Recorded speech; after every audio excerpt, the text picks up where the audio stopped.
one of the lines that you often say, that I often quote you on, is that the greatest lesson of history is that people don't learn the lessons of history.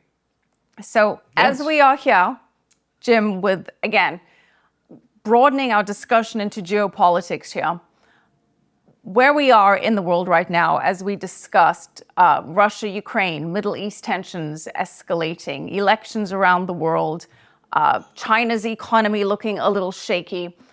What's your read on where we are in this moment of history?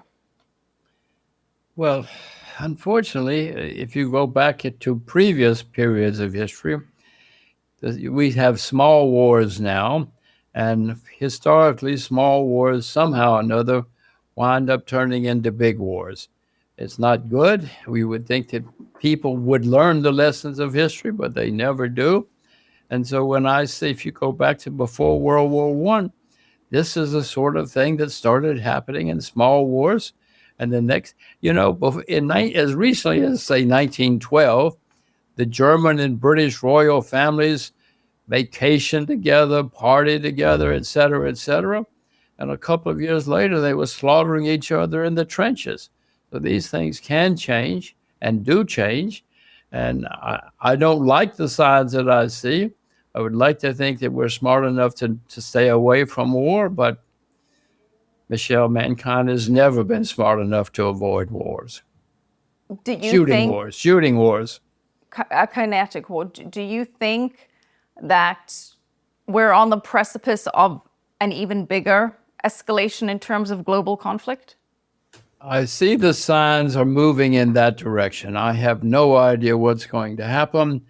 I would hope that all of us, mankind, would be smart enough to know, let's not do that again, because it's never been good for anybody. But we will see. Hopefully we will not see.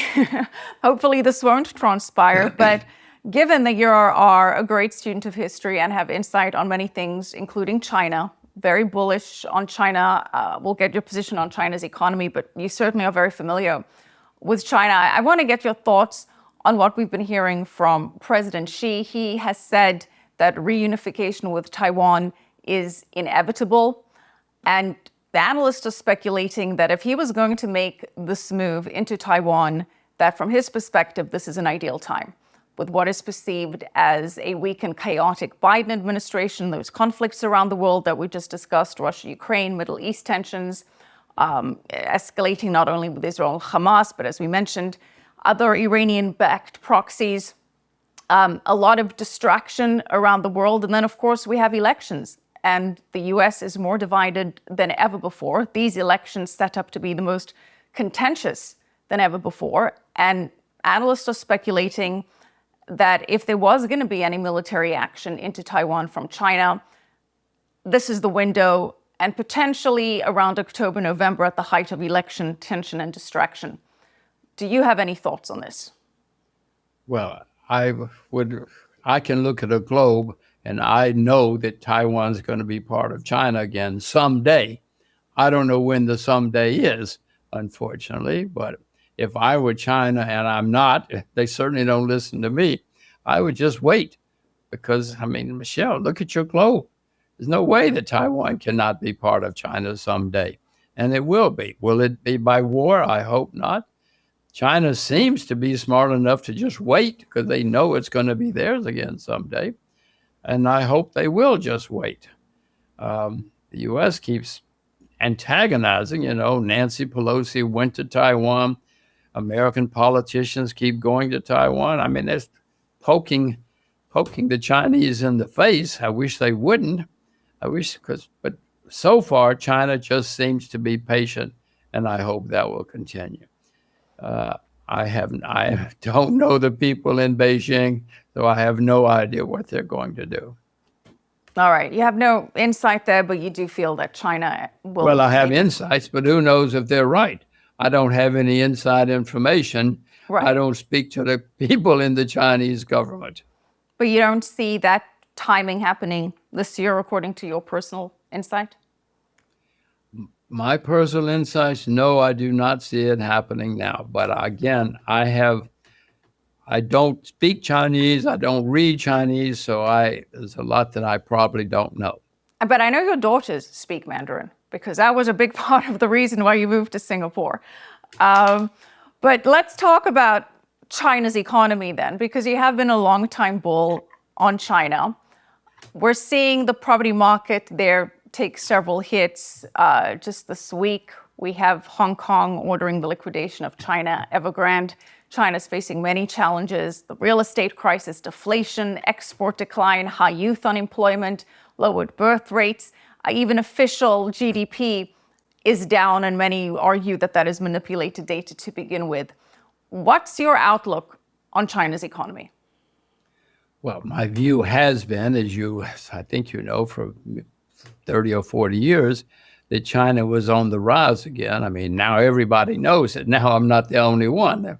I was ridiculed back in the old days. I remember in the 80s, I would come back and say, China, China, China, and everybody would say, no, no, no, Japan, Japan, Japan.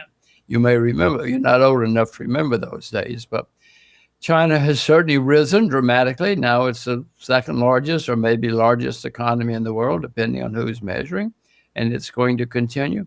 But Michelle, if you look at the United States, we had some horrible setbacks in the last 150 years as we were rising to become the most successful country in the 20th century.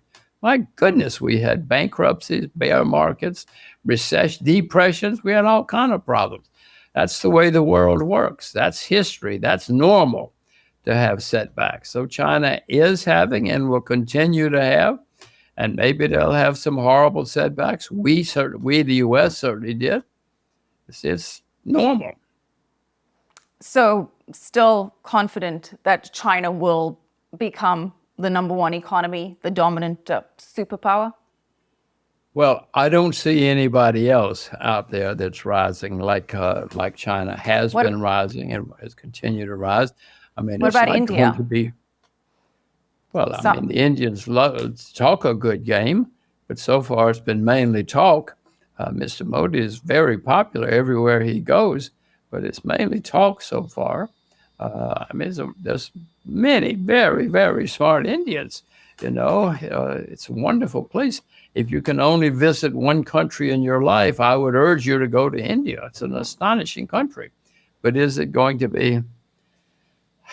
I mean, it's going to be a great country again someday, but not anytime soon. Not like China.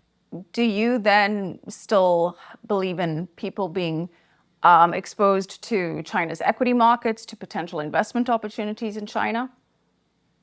Well, yes, I own Chinese shares. It's down. I'm looking for investments in China right now in the stock market.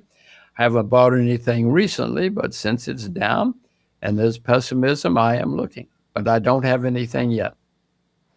Okay. Are there any particular sectors in the Chinese equity markets that you think are more interesting than others?